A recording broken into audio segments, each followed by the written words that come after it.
Lagos Traffic Radio 96.1 FM. All right, it's your station of attraction and passion, and we're rocking your hi-fi system on this beautiful Friday morning. All right, then Apapa Corridor, I understand traffic movement from Mile 2OK connecting Auto Wharf down to Sunrise as well as Coconut. Still looking good this morning. First gate, second gate, and even Tinkan Island, as well as Liverpool, underneath the bridge, in and out, looking pretty good. Waterside, back to Liverpool, is still looking good as well. And then we can tell you, very encouraging movement is being experienced within that corridor. And that continues towards Glaxo, Niger, Mr. Biggs. It's looking good, but you need to watch out for tankers queuing up just by the right, proceeding towards Liverpool and gas depots. That's what you'll find within that corridor. Niger, from there, connecting Wharf Gate, is a slow one. And that's on the main carriageway. This is due to articulated trucks that are moving towards the Wharf Gate. Nothing unusual happening within that corridor, so you're still having it good, navigating through that end too. From our live cameras in the studios, we can tell you most of the areas we're covering are still looking pretty good this morning. Ojota heading towards Uduyalaro, connecting Maryland, looking pretty good too. And then, those of you making that journey towards the Third Milan Bridge, Chinatown, Alakwe, a little bit slow, nothing unusual there. Pedestrian crossing responsible. Beyond that point towards Ogudu Car Wash, connecting Yanawuru, and of course connecting with the bridge is all looking good this beautiful Friday morning. Okay then, so if your travel experience is not what we have narrated, you can always connect with us and then we will help you escalate that as quickly as possible. All right, so on this first segment of the program, we're tapping into the ideals of the Eco Revenue Plus Summit. You might be wondering what that summit is all about.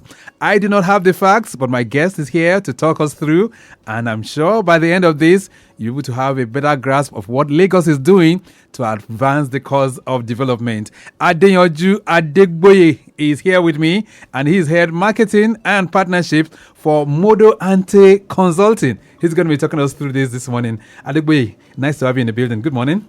Good morning, sir. You sounded so cool for a Friday morning. You must be a gentleman. Thank you for that compliment. Thank you. All right, so look to your left there. See our big screen with the roads showing on it. How do you feel seeing the roads in the studios? Oh, well, that's one of the dividends of the work that Lagos is doing. And I think that people that have not had the opportunity to come into studios like this or have a first-hand experience of the infrastructure development in Lagos State might just think that it's all the way they think it is, but it is really good. Right. It's good. And I'm sure that's going to connect with a lot of things I'm going to be saying this morning. Oh, definitely. So let's talk about that. Definitely. I hear there's something called the Eco Revenue Plus Summit, right? Yes. Talk to us. What's the idea behind it? Yes. All right.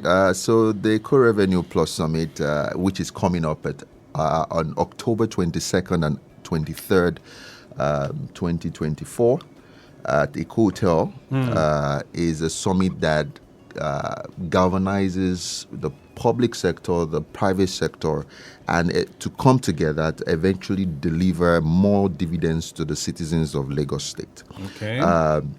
One of the things that's very important that private sector is doing is to follow the lead of the governor. During his presentation of the budget for this year, he said that the development of a mega city like Lagos cannot just be left in the hands of government. Alone. Yes, it needs the strong partnership of the private sector. And that is why Modo Ante has come up and be able to champion this new wave of partnerships that that is coming up and making sure that Lagos is well positioned for more infrastructure growth. All right, so it's an initiative of Modo Ante, right? In collaboration with the Lagos State government. Yes, it's an initiative of Modo Ante in collaboration with the Lagos State through the Office of the Special Advisor to the Governor on Taxation and Revenue. Oh, okay. So anytime when people hear taxation, there's this kind of jitters that goes through their mind. Yeah. So what roles do the public-private partnerships of this nature, what roles they play in the vision and revenue growth of Lagos State? All right, the vision. So I'll start with that jitter that you said about taxation. Right. And I think that programs like this is helps with sensitization and information dissemination to actually reduce those barriers that are existing in our mind when you hear maybe taxation. Taxation is what taxation is, but that is not all what revenue is. Specifically, Eco Revenue Plus Summit 2024 is geared towards exchange revenue services, so value exchange revenue services. Typically, when you pay fines and you pay levies and you pay taxes, those are non-exchange because government has also given you a non-transactional activity. They've built roads, they've done something, so they can ask for taxes, and if you break the law or something, you can pay fines, and those are non-exchange revenue. Okay. There's no exchange of value. But those ones are necessary. Those are necessary because when you break the law, there should be some penalties and fines for that, right? But what we're really talking about for development of the state is non-exchange. Is exchange value exchange services. How does that work? And now that's where private sector comes in, because one of the reasons why government brings in private sector is for service delivery improvement, right? Government, as you know, is more interested in creating an enabling environment to do business, creating ease of doing business. So the best set of people to do this are people who do it on a regular basis, to bring in the competence, to bring in the capital investment, and create values that can be projected to the citizens, that citizens can offtake from. I mean, when you look at your BRT, for example, it's an example of a public-private partnership that has existed in time past. When you look at some roads in Lagos State, around the Lekki corridor, about the Lekki Concession Company, those were existing public-private partnerships that have existed. Now, private sector bringing their competence, bringing investment in, government opening the leeway for them to be able to, or hand-holding them during the process to be able to deliver more dividends to the people. And I must say that that's the practice across the world, really. Yes. Where private partnerships are brought in to make things work because they see that government cannot handle everything, right? Yes. All right. So what international best practices should we expect at this particular summit that you're talking about? Oh, well, I think that, what I just said speaks to that international best practice, which is the vision of revenue generation. First of all, you can be sure that it's going to be a meritorious, transparent process of bringing partnerships into the room, bringing international collaborations, bringing people who have competence into the room, and then mapping out a vision for that is not just around taxes, because you cannot just build the state around collecting fines. You must be able to open it up for more participation, and these are the things that we're looking up to be able to do in this time. All right, so let's look at best ways of integrating all of this together, because in today's world, there's nothing you would do without technology, without innovation and all of that. So what's the Eco Revenue Plus Summit hoping to do in terms of integration with technology and innovation? All right. I think that question is around the digital economy, and I think it's important to say that there's so many sectors in Lagos State, so many areas of commerce that we can speak to, but particularly the maiden edition of the Eco Revenue Plus Summit is going to focus on the property sector, the digital economy, the informal sector, the circular economy, which all will be catalyzed by the power and IPP sector. The power is not really revenue generating, as it were. However, we all know that it is a very important component of development, and once we have constant power, things will just generally move up. And so let me answer your question around innovation and development, and technology, and I think that that's about the digital economy.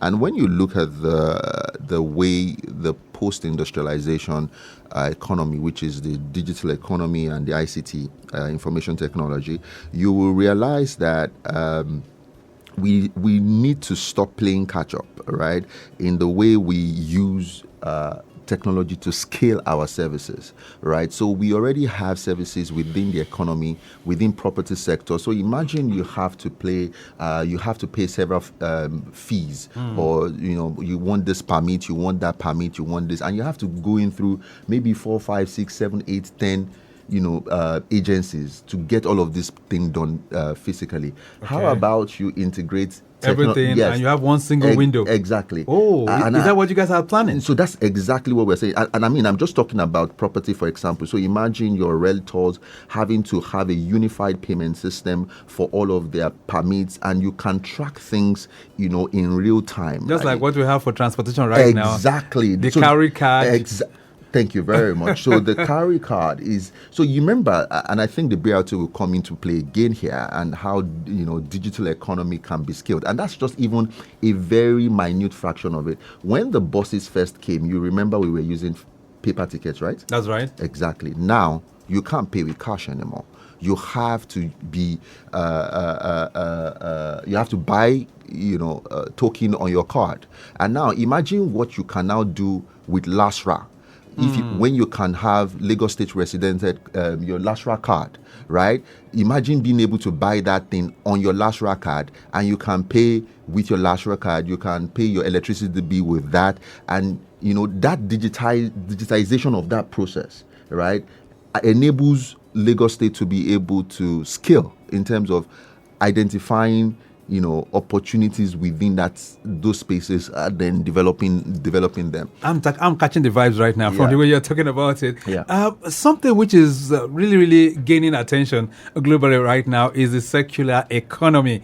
And some 3-4 weeks back, I had the special advisor to Mr. Governor on this program, exactly on a Friday like this one, to talk about the circular economy and its imperatives for robust development of Lagos. And like I said, circular economy is gaining traction right now. So how does the summit, hope to address more concepts, and also bring benefits that this circular economy offers to Lagosians? How does it hope to integrate that as well?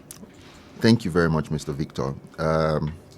Circular economy is very, very interesting. Concepts, benefits of circular economy. And I think I'll just touch on 3 things. Briefly, because of time. Yes. Recycling, ESG, carbon credit. You will notice today that the waste materials that you see on your roads or in waste bins, in PET bottles, no longer stay there anymore. They are now heavily recycled, and as at about 2018, recycling of PET bottles in Lagos arguably was doing about 400 million a day. Wow. A day. 400 a day, and that's just to say that it is now almost the new gold that you can pick up without mining. And now everybody generates waste. A child that is born today starts generating waste today. And that's, feces, the child will pass feces. And there's something you can do with all of that. And then when you look at globally what, the ESG or the carbon credit goes, carbon credit is credit or dividends you can earn as an organization or as a government for not, generating to the level of emissions, carbon emissions you're supposed to generate.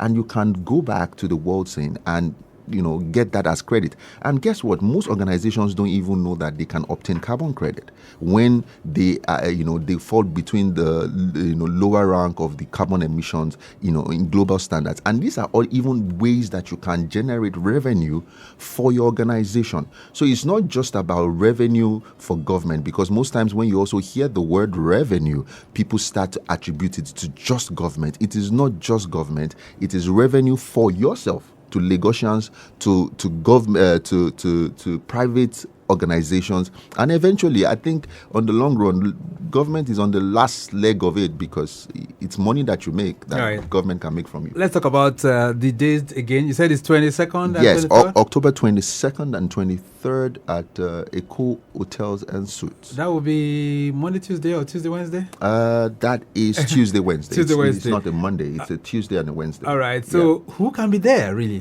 from what you've been talking about? Who can be part of this? All right. So typically, if you play within the property sector, digital economy, informal sector, the circular economy, you want to be there. If you have any vision to align your corporate goals to what Lagos State is doing and to be able to benefit from the future, you don't plan for where you are, you plan for where you are going. So if you really want to, keep your top line, your revenue at your organization in good numbers, you want to be there to listen into what is even the, international best practices, the trend that is going on, how you can maximize or allow your corporate goals for to profit, to partner. You want to be there. You can go to the website, the Eco Revenue Summit.com or the Eco Revenue Plus Summit.com. Okay. Whichever of this website you go, it will lead you to the same space, and you can register to participate, to attend as a team, as a company. You can sponsor. We still have, I think, a few sponsorship slots available. Okay. And you can sponsor the Eco Revenue Plus Summit, and I'm very sure that you will be able to get into partnership. Right. Adeyanju, as we speak right now, the figures in terms of IGR for Lagos is hitting like 50 or how many million monthly? I think within that realm, right? So I'm sure that by the end of this and the impact of all of this, you guys must be projecting, like, what's the figures now you're looking at Lagos in terms of IGR? Okay. I mean, if I were public sector, maybe if I were a governor for one day, I'll probably be able to answer that question, Big Bob. Because the facts about figures is that they're always changing. Figures are always changing, and because we are also on this side of the divide, which is the private sector, unless somebody hands-hold you into that corridors of what Lagos is generating and all of that, might not be very you might not be valid. You might just be reading something off the internet, and then and when you have a platform like the Traffic Radio, you want to be very careful what you're putting out there. Okay, I'm having some reactions here for you. This one says, good morning, Traffic Radio. How does the summit plan to boost Lagos State's internally generated revenue to 5 trillion by 2027? Yemi from Ikeja is sending that one. Well, I'm not sure if Adeyanju want to talk about figures. No. So it's not. I think it's not about figures, and I think that so many times we get stuck on the figures. Okay, it's about what generates the figures. The figures are not going to jump from heaven. All right, they're going to. There must be something that will trigger. Yeah, they're going to come from initiatives. I think that so that we just not throwing initiatives around. Let's just stick to the ones that we use as an example. So there is transportation as a dividend, moving people around. If you now start focusing on how much you will make and not the benefits for the citizens in making sure that people can move from one place to another. I mean, look at the roads. I'm looking at the cameras now, and the roads are free because there are initiatives that have gone in that space. So I think that people should really start to focus on what those things. Yes, and they should have that knowledge. Yes, all right. Okay. More reactions coming. This one says, "Good morning. I am Olumide. How does public-private partnership (PPP) factor into the revenue strategies discussed at the summit?" I think you talked about that earlier on, right? Yes. This one says, "Good morning. What internal partnerships are crucial to achieving Lagos financial goals?" You even put your name, by the way. This one says, "Victor, good morning. So please ask the guest that how does the summit address the tax burden on Lagos citizens?" Thanks. Bola is sending that one in. Okay. And this one says, "Interesting topic, but what are the potential job creation opportunities from the increased IGR?" Fantastic. Okay, so lots of reactions coming in for you, but we have little time, really. Yes, fantastic question. I think that two questions that stood out is the tax burden, and the first question, there was another question by...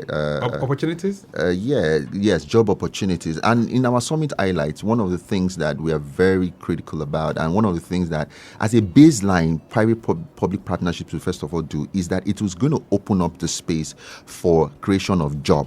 And I'll use that to quickly also answer the question on tax burden. The government is very concerned about not burdening the existing people. And that's why, if you remember, this is not a non-exchange initiative. It is an exchange revenue initiative, meaning that we are forming a tripartite consortium between government, private sector to provide value-based services for the state. So if, for example, tomorrow you see something around new smart cities or trying to build more houses for people, so that, or trying to see something where, government has been very particular about paying your rent monthly, and you now have a private sector person that can enable that so that more people can benefit from that. It's no longer about the figures. It's about the benefits first. And the enabling environment. The enabling environment where you don't have to... Adeyanju, I have to get you back in the studios one of these days so that we can talk about it, because you are flowing so smoothly and I'm just carried away, but I have a lot, on my table this morning. Let me say a very big thank you to you. What's your pattern thought to our listeners this morning? All right. So I want to tell you to go to the website, the Eco Revenue Plus Summit, the ecorevenuesummit.com, and register. If you are a, key player within the sectors that I have mentioned, you want to go to the summit, or you want to check us on IG or on our Facebook, just Google Eco Revenue and I'm sure it's going to pop up. You want to register, plan to attend. Organizations can sponsor. When you get to the website, I'm sure there are numbers that you can call and that someone will be willing to attend to you. All right. We'll have to leave that for now. Thank you so much for being here. Thank you very much. Thank you for having me. All right. If you're wondering who is speaking so smoothly and eloquently this morning, he is Adeyanju Adegboye. Of course, he is of the partnership that's coming up with the Eco Revenue Plus Summit.